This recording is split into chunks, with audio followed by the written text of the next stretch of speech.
Good morning and welcome to the Read Aloud of Night. I am going to be reading a passage from page 34. It is probably one of the most important passages and it's the most compelling passage in the story, at least in my opinion.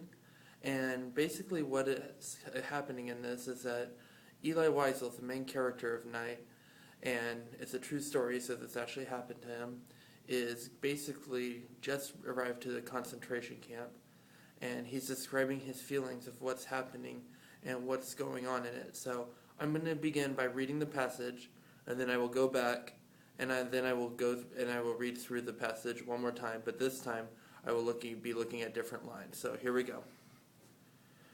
Never shall I forget that night, the first night in camp, that turned my life into one long night, 7 times sealed. Never shall I forget that smoke. Never shall I forget the small faces of the children whose bodies I saw transformed into smoke under a silent sky. Never shall I forget those flames that consumed my face forever. Never shall I forget the nocturnal silence that deprived me for all eternity of the desire to live. Never shall I forget those moments that murdered my God and my soul and turned my dreams to ashes. Never shall I forget those things, even were I condemned to live as long as God himself. Never. Okay, so there was a lot that just happened in that, so I'm just going to go through it real quick. Never shall I forget that night. So obviously it's the first night that he got there. He's never going to forget that. And the first time in camp. And he's never forgetting that it turned into almost one long night, 7 times sealed. Now, he's saying it turned into one night because obviously this is one of the darkest periods of his time. And after night, Eli Wiesel actually goes on to write 2 other books. That basically gets brighter with each day. So there's night, and then there's dusk, and then there's dawn. So basically it just starts off with the darkest period of his life, and that's where he's at right now. Now the 7 times sealed, it's almost like an allusion to the Bible, because in the end of days there's basically 7 seals that gets broken. So I think that's more of an allusion to that, just talking about how it's almost like this thing that you wouldn't expect except if it were the end of days. So that's what he's kind of comparing it to. Never shall I forget that smoke. Obviously, he's not going to forget the smoke. The smoke is the smoke of the people who are being burned in the chimneys, in the crematoriums. Never shall I forget the small faces of the children whose bodies I saw transformed into smoke under a silent sky.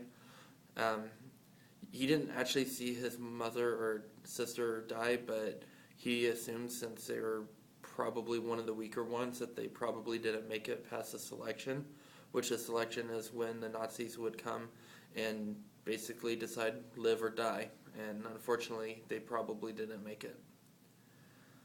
Now, this is where we start getting into the more of, because you have to remember that Eli in the beginning of this is a deeply religious person, and he is very consumed by his faith, and he is very studious in his faith. So now the flames are consuming his faith forever. So he's admitting that he will never be the same person as far as being a religious person that he once was.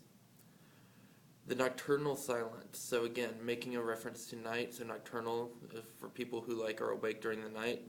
So never shall I forget the nocturnal silence that deprived me for all eternity of the desire to live. So again, implying that he has maybe suicidal thoughts, or if not suicidal, at least a lack of interest in living.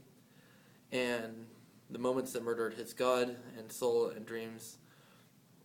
Again, he's very religious, so it basically is depriving him of his God. He no longer can believe in it because of what happened to him. And then, I like this line a lot. Never shall I forget those things, even were I condemned to live as long as God himself. So, a lot of times people always want to say oh, I want to live forever, I want an afterlife, but he's at the point that he doesn't want one, because he wants his pain and memories of the horrible things that happened to him to end. And then finally the last line is just never. So there's a lot that's happening in this, and one of the literary devices that are being used is parallelism. So they use parallelism, never shall I forget, never shall I forget, never shall I forget. And thinking about, we went over this in one of our quick checks during the Pearl Harbor address. Franklin Delano Roosevelt used the same thing when he's talking about the different places that were bombed. So it's the same thing in this. It's basically doing it as a point of emphasis, so it's just making it more, it's really being beaten in the reader's minds right now that he's basically like, this is something that he'll always remember. And obviously, I mean, it's the Holocaust. Everybody was in it. They're not going to forget it. So it's always going to be a part of them, unfortunately. But so just think when you guys are reading the rest of the passages or reading either this passage or getting ready for your essay, make sure that you're thinking about all these different things. Just think about like, okay, what is he saying? Why is he telling me this? Why is he using some of these styles like parallelism in this one? So if you think about this or look at different quotes, it'll help you talk about the essay prompt, which is looking at the different perspectives, or looking at Eli's perspective of humanity and basically how it's changed throughout the course of the book and what examples show his changing perspective of humanity. So thank you for tuning in. I appreciate it, and I will see you guys in class. Thank you.